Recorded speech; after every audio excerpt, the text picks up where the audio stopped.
Wow, what a beautiful place of untouched land! Just imagine the endless opportunity for us Mexicans here!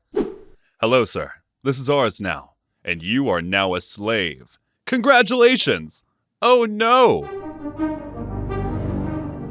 Welcome to Mexico, a land rich in history, culture, and, well, occasional territorial confusion. Let's take a trip back in time to the early 19th century and witness the start of a spicy conflict known as the Mexican-American War. And it all began, as so often, with Texas, the rebellious teenager of Mexico. After the Texas Revolution, they gained independence and wanted to join the Cool Kids Club, also known as the United States. Hey, Mexico, can I, join the United States? We'll have cookouts, fireworks, and we'll bring some tacos as well. Oh, Texas, you know you're my favorite province. I'm sorry, but it's a big no from me. Oh, come on, Mexico, don't be so mean. Look, Texas, you're like a rebellious child. I can't just let you go. It's bad for my reputation. What would my other children think of me? They might want to go too. And meanwhile, just across the border, the United States had big dreams and ambitions as well. Hear me out, folks. We have this thing called Manifest Destiny. It's like our divine mission and God-given right to expand westward and conquer new territory. So that's exactly what we're gonna do. And so, the United States set its sight on more than just Texas. California and New Mexico were calling their name as well. Wow, what a beautiful piece of unused land. That's mine now. Let's build a McDonald's here. So American settlers were like, hey, we want a piece of that delicious Mexican land too. But Mexico wasn't exactly too thrilled about all the new newcomers and developments. And then the United States dropped a bombshell. In 1845, they annexed Texas, making it the 28th state of the Union. Seriously, dude? That was our province! This is a clear violation of my sovereignty, man! Not cool! Mexico saw this action as a direct threat to their sovereignty and territorial claims, and they were pissed off. And if that wasn't enough, Mexico was facing a whole bunch of internal problems like political instability, economic difficulties, and rebellions popping up like piñatas at a party as well. Yes, so we would like to overthrow the government. Is that fine with you? Could you, maybe not? In addition to that, the Mexican government was knee-deep in debt, and its leaders were struggling to keep the diverse territories of the nation in check. Meanwhile, across the border, the United States was riding a wave of economic growth and rapid expansion. And American investors saw an opportunity south of the border, especially in the land of tacos and sunshine, California. They wanted a piece of that delicious Mexican pie as well. And who can blame them? Because that just tastes great. But here's where things took a diplomatic nosedive. Mexico and the United States tried to negotiate their differences initially, but it was more like trying to teach a chihuahua to salsa dance. Not really happening. And then the border between Texas and Mexico became a major sticking point, and negotiations stalled faster than a tortoise chasing a cheetah. And to make matters worse, when the United States sent their envoy John Slidell to Mexico City to settle things out, Mexican officials were like, nah, we're busy, and Slidell had to go back home.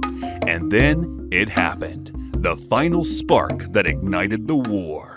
In April 1846, America and Mexican forces had a little skirmish near the Rio Grande, which the United States considered their border with Texas. Hey guys, can you just maybe leave? This is our land here. No thank you, we'll keep it. You bet. As a result, some American soldiers unfortunately lost their lives, and President James K. Polk saw this as the perfect excuse to say, all right, let's get this party started. And it's finally time for war. And so, on May 13, 1846, the United States Congress officially declared war on Mexico, and the Mexican-American War finally kicked into high gear. And it kicked off in a dusty field near the town of Palo Alto, close to the Rio Grande in present-day Texas. On one side, we have General Zachary Taylor, leading the American forces, and on the other, General Mariano Arista commanding the Mexican army. General Taylor's mission was clear: to clear the disputed border area between Texas and Mexico. The American forces, about 2,300 strong, faced off against the Mexican army with approximately 3,400 soldiers. The battle finally began with thunderous artillery exchanges as cannons boomed and shells whizzed through the air. The Mexican artillery had some early success, but the American forces had superior artillery and a few tricks up their sleeve. Equipped with more advanced artillery and using superior tactics, the American forces responded with precision. As the battle raged on, General Taylor ordered an infantry advance, and the American troops moved forward like a well-drilled machine, maintaining their formation as they pushed ahead. Well, you're not gonna make it. Huh. The Mexican forces attempted to counter with daring cavalry charges, but the disciplined American infantry, armed with muskets, stood their ground and unleashed a withering hail of bullets. The Mexican cavalry charges were repelled as the American infantry's disciplined firepower proved too much to handle. Despite facing heavier Mexican artillery and cavalry, the American forces remained resolute, steadily advancing and inflicting significant casualties on the Mexican army. The battle raged for hours, with intense fighting and a constant exchange of fire. When the dust settled, the Mexican army had suffered heavy losses, with estimates ranging from 200 to 400 casualties.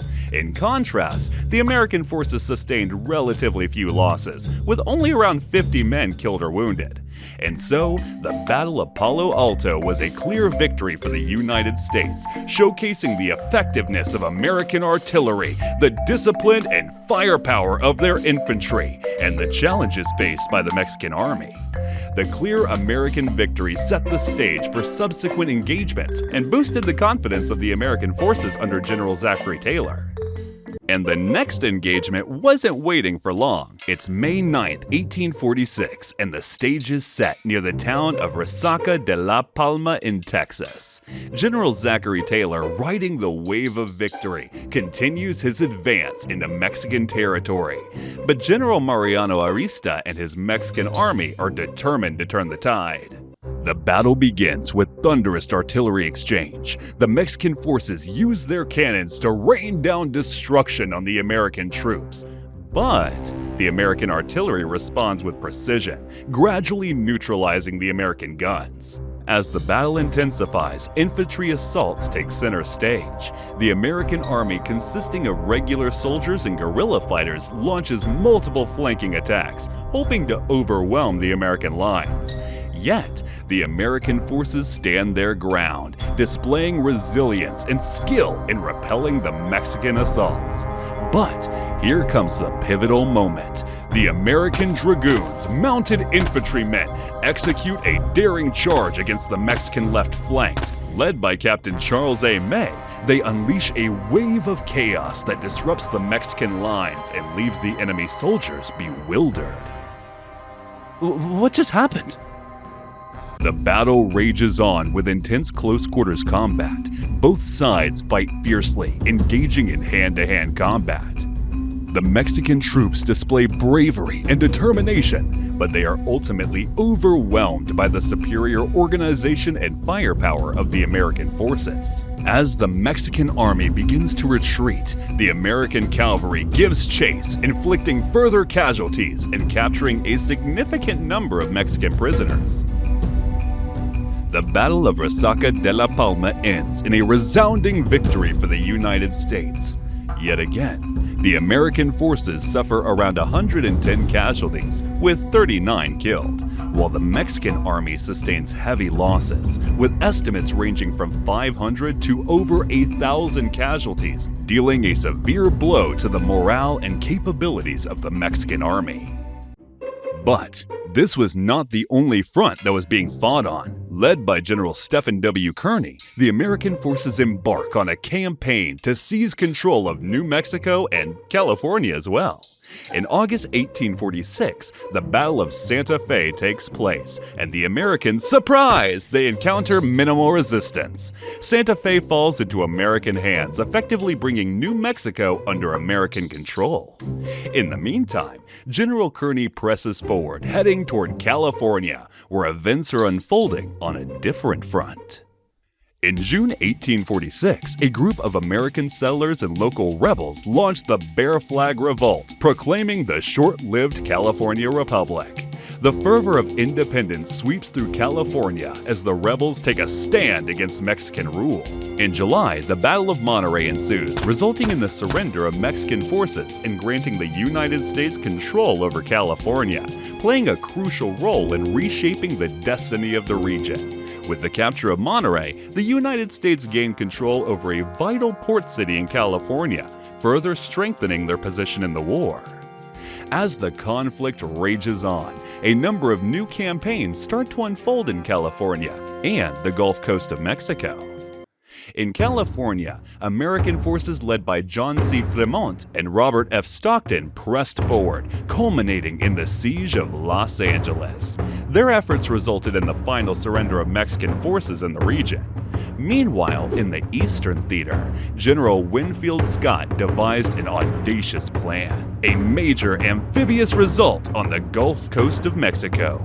Rivet. In March 1847, the American forces made their landing near Veracruz, initiating a siege on the city. After subjecting Veracruz to a lengthy bombardment, the Mexican defenders eventually surrendered on March 29th. With the fall of Veracruz, the path was cleared for the American advance inland.